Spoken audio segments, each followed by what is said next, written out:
Lou Holtz said if you're born with life, you don't get up every morning with a burning desire to do things.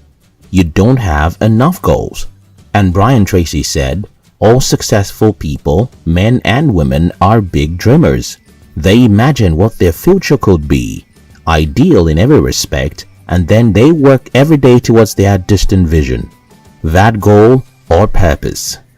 As we fight to overcome this ongoing pandemic, only a set of people will come out stronger and better after all this. Those who choose to never cower under the pressure of this pandemic, those who choose to become their best in spite of the challenge the world is presently faced with. If you want to join this group of people, here are 3 very important goals you must set and achieve during this period. 1.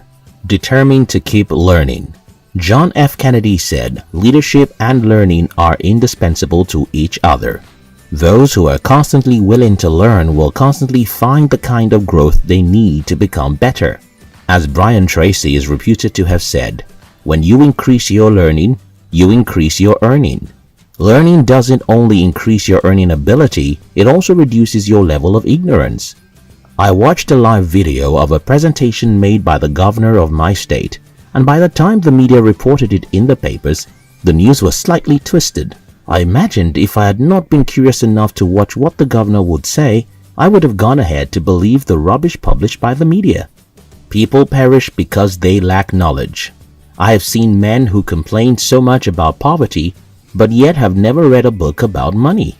A young man comes to my office often, not to learn what I do, which I'm always willing to teach him, but to watch movies on my laptop. I laugh because those who refuse to learn always find that they will always be cheated in life. Now is the best time to immerse yourself in learning. Keep reading, keep increasing your skills, keep growing in what you're doing, because one day you would wake up and will find that this is over and you're left with the results of how you maximized it when it was still around. As B.B. King said, the beautiful thing about learning is that nobody can take it away from you. 2. Determined to become a better person. This period, someone showed up on my list who became much more than a thorn in the flesh. There was always much to do for her, and there were always crazy deadlines to meet.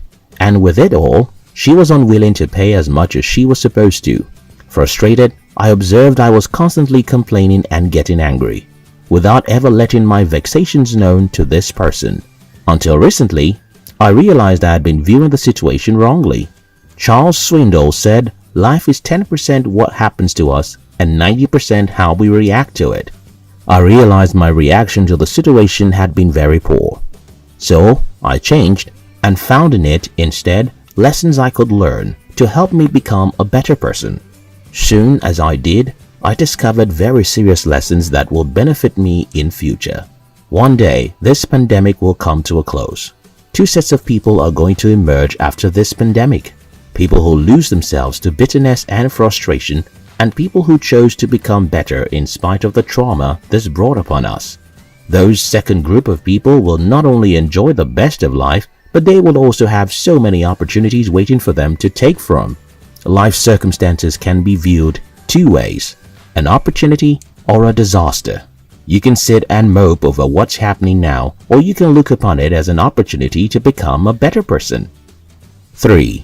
Determined to make the most of this year, starting now. Yesterday, I read a book titled The Art of Work. In it, the author highlighted the fact that doing our very best may not be good enough for us. When he was little, he would feel sad when he sees even a C in his report card. But his father would encourage him by saying, "You did your best. That is all that matters." Although this statement was innocently made, the author grew up to use this as an excuse to always give up on things before he had even tried hard enough. I read the retweet of a tweet on Twitter yesterday. The writer had some great goals for the year 2020, but because of this COVID-19 pandemic, had cancelled his goals and replaced them with staying alive. "I think 2020 still has more to offer," wrote Kemi Adetiba. "My dad once said to me, what you lose on the stretch, you gain at the curve." The world has survived worse than this before. One day, just one day, all this will be over.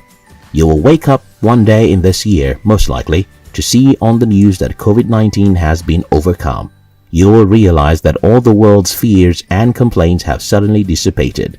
For you will realize that the free time you have in your hands now is no longer. You have to join the rest of the world to start to work hard to rebuild all that we have lost. Then you will only be reaping the result of what you have sown now.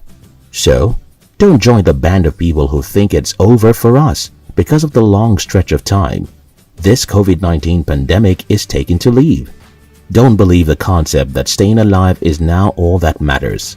While you should stay safe, you should equally determine to make the remaining period of this year better. Because great things can still be done. You can still achieve the great things you plan to achieve. Only with this pandemic, you just have to change your strategy. Don't ever forget that tough times never last, but tough people do. When this pandemic is over, where would you be? Would you be grateful for what it helped you achieve? Because what you lose on the stretch, you will eventually gain at the curve. If this video inspired you, share it with your friends.